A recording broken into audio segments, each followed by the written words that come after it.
Yeah, I got green hair. Let's just move on.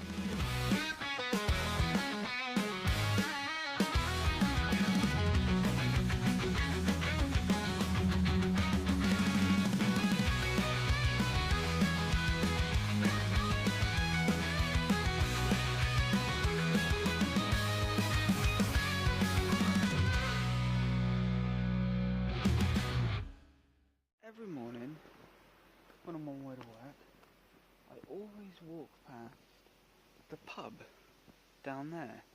And every morning there's always the same person outside the pub. Always the same person every morning. They come out of their house, they walk behind me for about like 5 minutes, and then they go and stand outside the pub and pick up all the cigarette butts off the floor. And I'm just like, why are you doing that? And it just seems like odd behaviour to me, because I don't know why they're doing that. Anyone got any insight into why they're doing that? I should also say, a couple of days ago I tried to film another vlog. I had like a free day where I wasn't looking after the kids.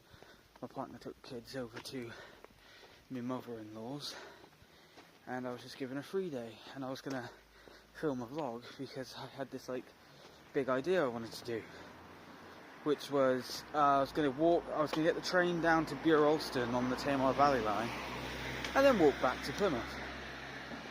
Now, to most people that know of this place and know of this line, it's not that far away from Plymouth, so why would I want to walk back? It would just be like a really quick walk. No, it's not a quick walk at all, because when you get off of Bure Alston, you're on the other side of a part of the river, because the river splits off and you're on one side of it, and there's no bridge to get across, there's no footpath. Well, the only bridge to get across is via the train. So in order to get back to Plymouth, you'd have to go all the way to the end of the river, like to the lowest part of the river, right to the end, go over a tiny little bridge, and then walk the entire trek back. So that's that's a bit difficult, but I wanted to do it. I even got to the train station. Here is a clip. Okay, it's 10:41, and the next one to Gunners Lake is 11:13, and I should arrive at Bure Alston at 11:27. So yeah, I was down there the other day, sat on that little bench in the shelter. So I sat at the shelter for like 10 minutes, 10-20 minutes, and while I was sat there waiting for the train to come, I was just thinking to myself, I can't be bothered. I honestly can't be bothered to do this today. And then I just got up, walked all the way down to Mount Wise, walked all the way around the little walk they got around there, got bored, got on the bus and went home. Oh, that's the 5 o'clock train. Okay. Really weird. Every morning I keep forgetting that. But yeah, I was just going to do this like big walk, this big journey. It's one of the more dangerous-ish walks for me to do. I mean, not as bad as the Looe one, which I'll explain. I think I've explained before, but I'll explain again. I'll do that in the next clip, I think. But Bure Alston to Plymouth is quite a dangerous one, because you're walking down a bunch of country roads. Do not sing the song. Okay, no, got it out of my system. No, sorry. But you got to walk down a bunch of country lanes. There we go. That'll stop my mind from having to sing it, because anyway, you got to walk down a bunch of country lanes, and there's no pavement, so you're literally there. And if a car comes up, you have to like hug the because there are hedges on either side, so you got to like hug the fence. Well, not fence, hedge. I literally just said hedge. But that is literally the only reason why it's a bit dangerous. It's because of the entire trip, the entire walk is country roads, country lanes and shit like that. So, you know, it'll be fun, but it will be a bit difficult and a bit scary, because I'd have to like constantly look behind me. I'd constantly have to be on guard. So, yeah. So, I mentioned the Looe thing. It's going to take a bit to explain, but I like to do long walks. I like going on little adventures, and like what me and Connor did when we went to Tavistock and walked back in this vlog, we attempted it once before with Looe. We got the train down to Looe with our friend Aiden, and we started to walk back. We got about 2/3 of the way home, so we were quite close to our end goal, but we were getting a little bit frustrated because we were going across the entire southwest coastal path, but you know, they don't maintain it or anything, so all the bushes and stuff and brambles were like smacking us in the face, and we had to go across a load of rocks and down like steep hills and things like that and try and figure out all this terrain. Connor brought a skateboard for some fucking reason. Don't know why you did that, Connor. Why did you bring a skateboard? Then again, I brought a fucking ukulele, so clearly we're smart people, Connor. But we got 2/3 of the way there and decided, let's just walk across the beach. Because while we were walking across the southwest coastal path, we looked down and we saw that you could easily get around using the beach. And we were like, well, why didn't we do that before? So we were like, okay, we'll just take the beach next time. It'd be a lot easier than taking this fucking path, and we can take the beach around. And I checked Google Maps, and the beach went all the way around. So we were like, alright, yeah, let's fucking do that. So we started walking across the beach. We hit a bit of a snag. There was some rocks in the way, so we climbed up over the rocks. We climbed over another bunch of rocks, went across another bit of beach. Then we went over another bit of rocks, and that's when I saw the problem. And I was like, oh crap, there's water here, the tide's come in a bit. We're gonna have to like walk through this little bit of water, climb over these rocks, and then it's just like a little walk across the beach to the next town, and then we can go back onto the road. The problem is, we walked through the water, we got round to the... Sorry, the phone light's kind of blocking what I can see. So, like, we took our shoes off, we walked through the water, and climbed up onto the next rock, got up and we sat there, put our shoes on, all except me. I forgot to put mine back on, but everyone else put their shoes on. I tried to put mine on, but one of my shoes fell into the fucking ocean. It's gone now. I love those boots as well, but they were gone. One of them just disappeared, and I got another one home. I was like, you are the survivor of this journey, you are my survivor. But we climbed over this rock, and then I saw it. The tide had come too far in, and there was no way we could get to the beach on the other side. We were stuck. We looked over the other side, the tide had come in too far, and there was no way for us to get back onto the beach. We were screwed. And I think we were stuck on that rock for like 10-20 minutes, and we're like, shit, what do we do? What are we going to do? And we just sat there, and we're like, what the fuck? I tried to use my ukulele to like pull my shoe back in, but it failed. It didn't even grab the shoe. So the shoe's gone to the ocean now, and we were just stuck, and we didn't know what to do. And we're there for like 20 minutes to half an hour. Aiden's come up with this plan to like climb up this cliffside onto this like grassy area, because it was like a short distance to this like little grassy area to climb up. But I was like, yeah, I'm not risking my life trying to climb up the side of a cliff just to get out of here. So we were royally stuck. So yeah, we were stuck there for like 20 minutes to half an hour trying to figure out what to do. Aiden kept asking like, are you sure the water's like, you know, not deep enough so that we could just like get in it, take our shoes off and that, and just like walk to the beach, you know?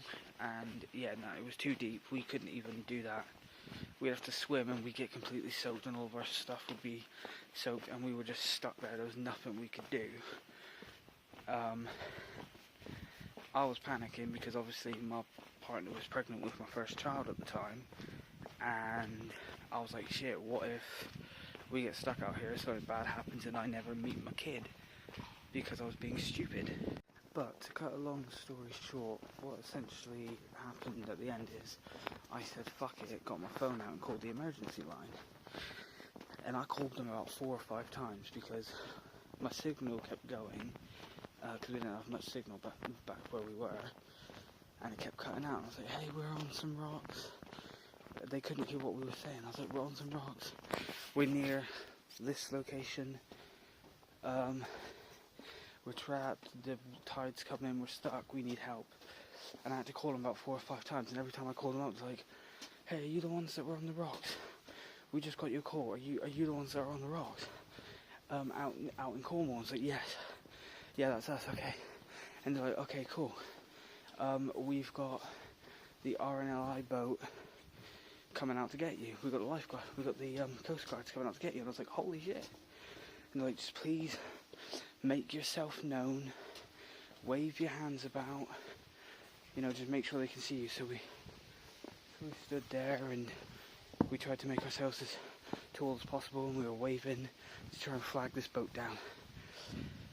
They came over and they're like, you alright lads? They looked at me with one shoe and they're like, where's your shoe, mate? I was like, it's lost to the sea, I'm not in a good mood. So they picked us up. They said, where were you guys heading? I was like, oh, we were walking from Looe to Plymouth. And they're like, oh, well, where do you guys want to go back to? We should have said, oh, take us back to Downderry or something, which is the little town where we were. Could you just take us to the beach? But no, we said Looe. So we got to go on the RNLI's lifeboat, holding on for dear life, and they took us all the way back to Looe.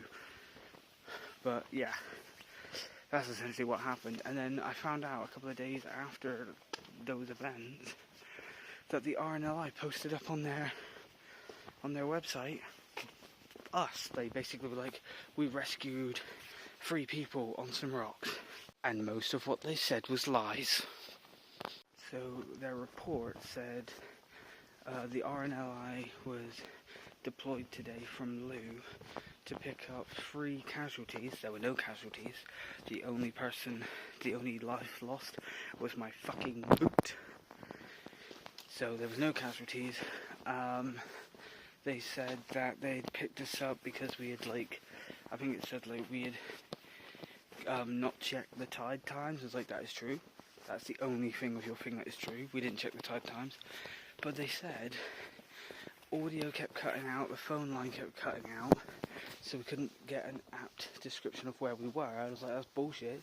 I gave them a description, and they saw the description because they were able to come to us from my description. And then it then said, we need to stress that it is very important that you do not use the phone lines. You do not rely on your technology and your phones when outside. Always tell someone where you're going, and always check the tide times. And I was like, well, first off, I told my dad and my partner where I was going. So did Connor.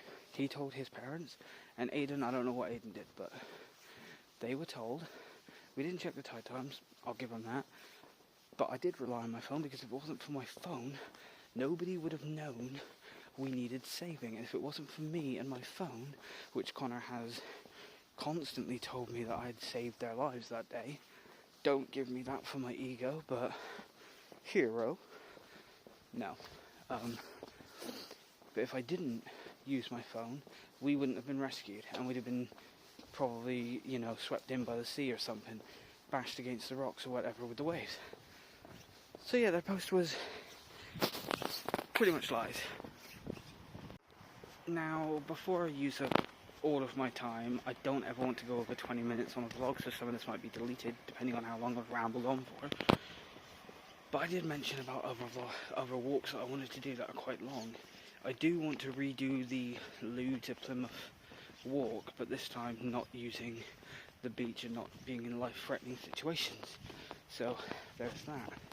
Another one I want to do is, because me and Connor already did Tavistock to Plymouth on the Drake's Trail. Drake's Trail is quite longer, apparently. So what I want to do is, I think you can go from the top of Devon to the bottom using that trail, because I think the trail runs the length of it. What I want to do is get a bus all the way up to North Devon, up to where the trail starts, and then walk all the way back to Plymouth. Another one I had, which is probably a lot more difficult, is walking from Paignton or Torquay, get the train to there, and then walk back.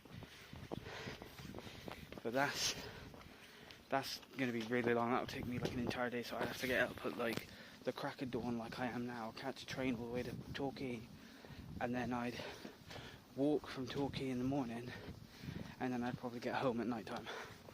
So it would be dark to dark. So yeah, it'd be a long ass walk, but I want to give it a go.